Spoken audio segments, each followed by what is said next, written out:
Hi, I'm Rob King. Welcome to Homebrew number 30. This is a Valentine strawberry chocolate mead.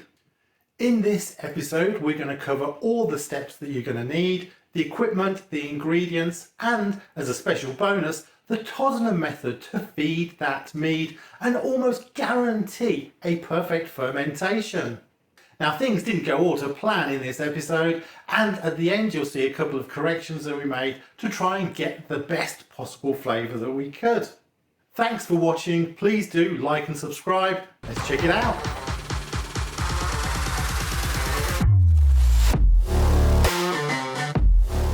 This is the Homebrew Masterplan with 14 homebrews aligned to 14 special events throughout the year.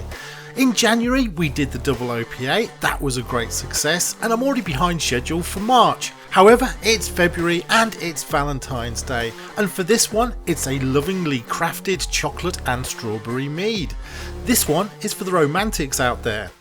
Before we begin, freeze 1.4 kilograms of strawberries for a minimum of 3 days. This will kill off any unwanted bacteria that may affect the final taste of the finished mead. In addition to the strawberries, the primary ingredient is 2 kilograms of honey, 5 litres of boiling water, 100 grams of rosebuds, 2.5 grams of Go Firm, and an additional 6 grams of Formato, 2 grams of Lalvin 71B yeast.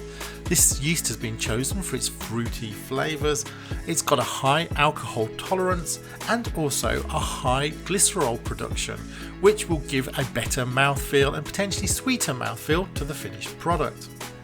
60 grams of cacao nibs, 2.5 grams of citric acid, a sprinkling of edible gold dust for all of you true romantics out there, 2.5 grams of wine tannin, and finally 2.5 grams of bentonite.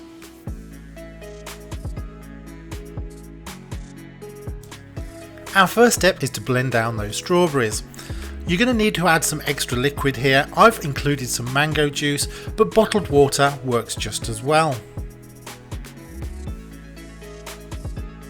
In preparation for combining all the ingredients, it's time to sanitize any equipment that you're going to be using. For me, that means the bucket, but also things like the stirring spoon and the sieve that are going to be involved in pulling all of these ingredients together.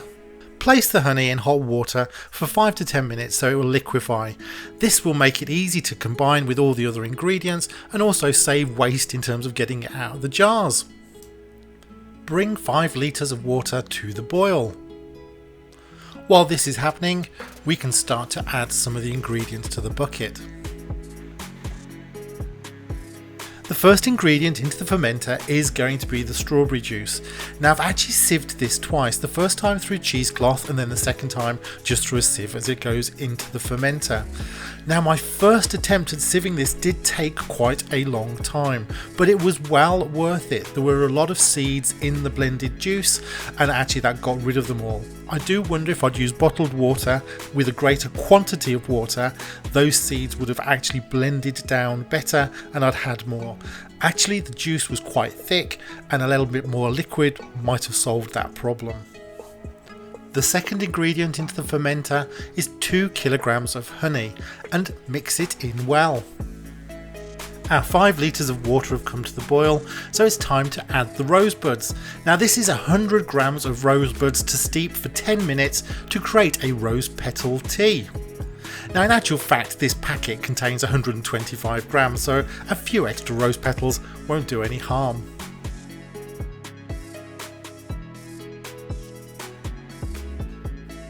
It's been more like 20 minutes. The aroma is lovely. Quite delicate, but lovely. We can add that tea to the fermenter, sieving out the rosebuds as we go. Now, the temperature is going to be far too high to move to the next stage, so it's time to just seal it up and let that cool down a bit before we add the final ingredients. It is the next day, so we can now take a reading. Unfortunately, it's not deep enough to take it in the bucket, so we're going to have to take a sample. This is a great result. It's come out at 1.096, so we're on target for a healthy ABV. we are creating our yeast starter. That requires just 50 ml of water, 2 grams of yeast and 2.5 grams of Go-Firm. Go-Firm is a specific type of yeast nutrient used with dry yeasts to help them rehydrate and really get off to a good start. We're going to mix it all together and then let it stand for 20 minutes before we add it to the mead. This is all part of the TOSNA method of feeding nutrients to the yeast to help them grow and really provide a clean, smooth fermentation. The final additions before fermentation are 60 grams of cacao nibs, 2.5 grams of gravel, otherwise known as bentonite for clarity, 2.5 grams of sand, otherwise known as wine tannin, and finally 2.5 grams of citric acid to balance it all out. These are all of our additions now ready for fermentation. It's time to put it all in the fermenter and seal up.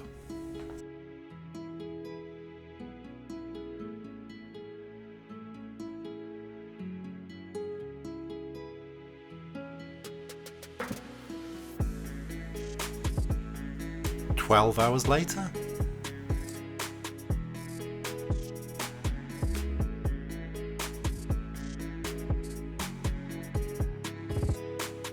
the TOSNA method is a schedule of nutrient additions that are added to the mead in the early stages to help ensure you get the most out of your fermentation. First of all, a 14% alcohol fermentation in under 30 days is possible. It provides a steady, clean fermentation without losing any of those aromas. It also ensures you don't experience a stuck fermentation and, most importantly, provides consistent results when applied. So, the TOSNA method is for us. To understand the quantity of yeast nutrients, you need to be able to enter a few details about the mead. First of all, you need to know the original gravity and you need to know the type of yeast. Armed with this information, it goes away to calculate your initial addition with Go-Firm and then 3 scheduled additions at 24, 48 and roughly 72 hours into the fermentation. The first 2 additions are exactly the same size and calculated by the website when you enter your details. So at 24 hours we're adding 1.5 grams of Fermaid O. At 48 hours we're adding a further 1.5 grams of Fermaid O.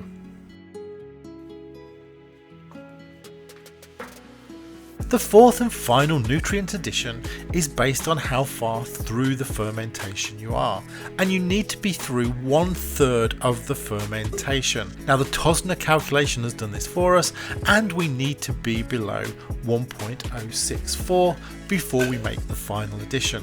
Now checking the specific gravity at this stage, we find that we're around about 1.050 to 1.052, below that 1/3 sugar break, and therefore the final 1.5 grams of nutrient can be added to the mead.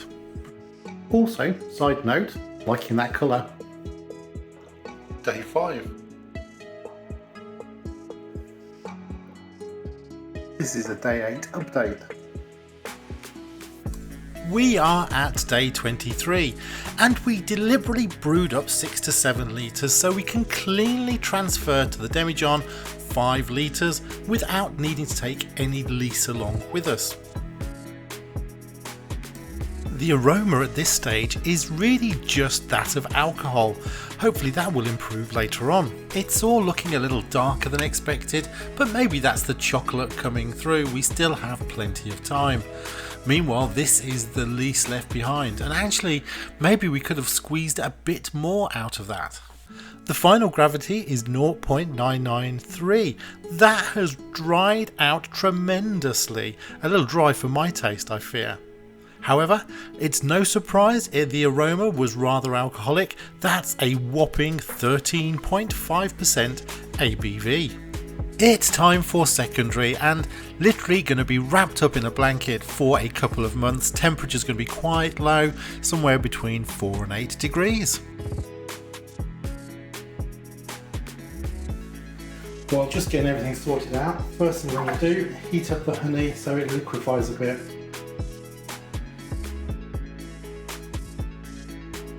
Bringing this indoors does seem to have created some condensation on the outside of the bottle, and you can see there some sediment across the bottom. We'll be a little careful of that. However, it does seem to be an absolutely lovely colour.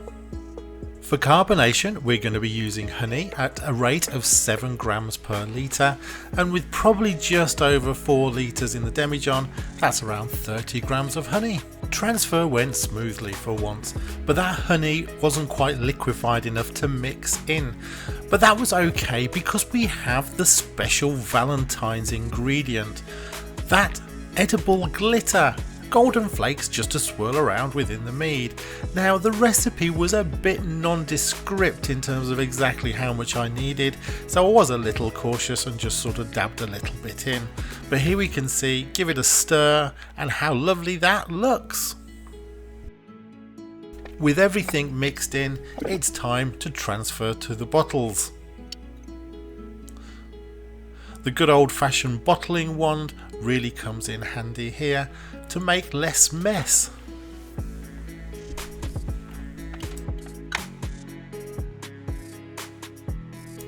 We've got a little bit left over, so how does it taste?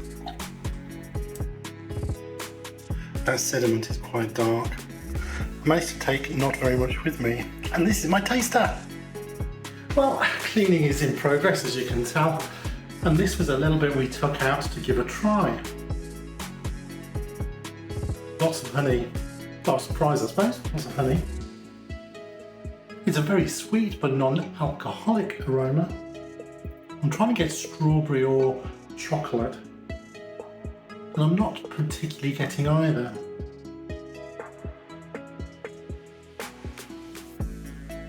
As we knew, very dry, very warming liqueur. More of a neutral taste than I would have expected. It's not strong flavour.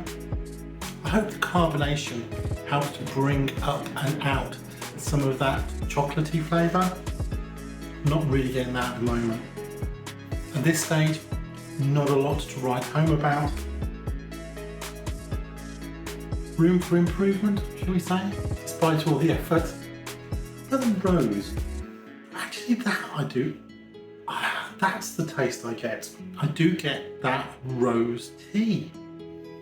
That rose tea is really coming through.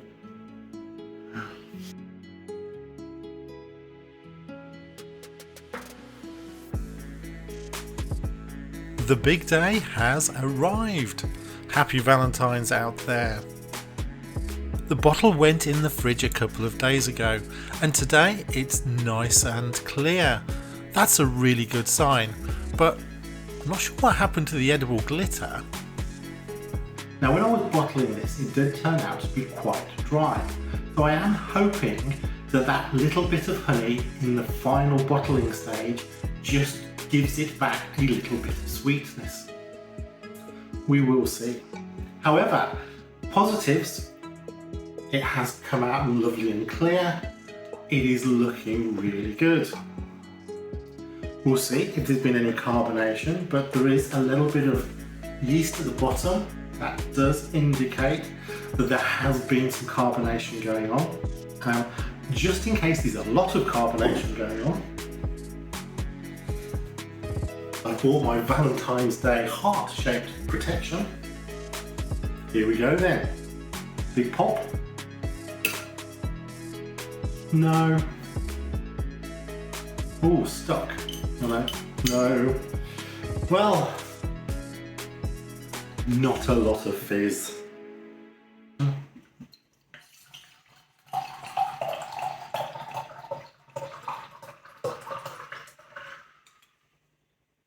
No carbonation at all. That is a shame. I was expecting some. That could mean that at the bottom is edible glitter. Let's give it a shake. Yep, I think that at the bottom was just the edible glitter. Let's give it a try though. On the nose, honey of course. So it is still very dry, but initially not too dry. If you do prefer a drier drink, you know, cider, mead, and wine, then this is probably spot on. I do prefer things a little sweeter than that. There's a certain sharpness to the taste. I do wonder, this is quite early, so perhaps, you know, sort of that will mellow out with a bit more time. I'm still struggling to find the chocolate and the strawberry though. I think what I'm getting is that rosebud, and does seem to have come through. Not too strong, and you know, tragic, not that chocolate.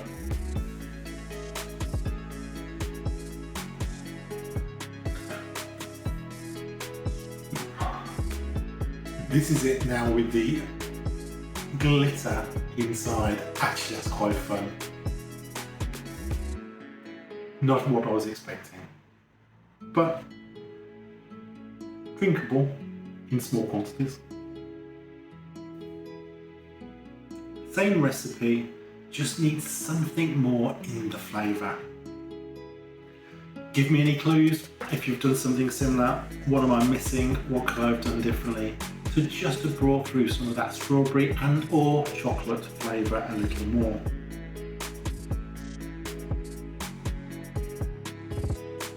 The mead didn't quite turn out as expected. However, there are a few fixes we can try to see if we can improve on the base recipe. The first consideration is whether some additional sugar will sweeten things up. Right, a little bit of DIY cocktail mixing. I've added a little sugar to it to see if a little bit more sweetness will bring out some of the flavours. Oddly, still really dry, but certainly much more of a fruity flavour now.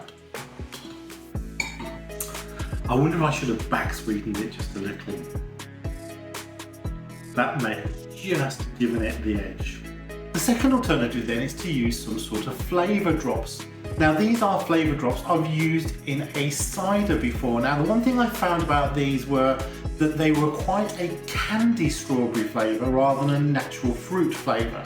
However, it was still a very nice taste, but you could sort of subtly tell the difference between those two things. They are also zero sugar, so we'll give a few drops a try and see if that improves the basic flavour. And it does have a nice strawberry aroma.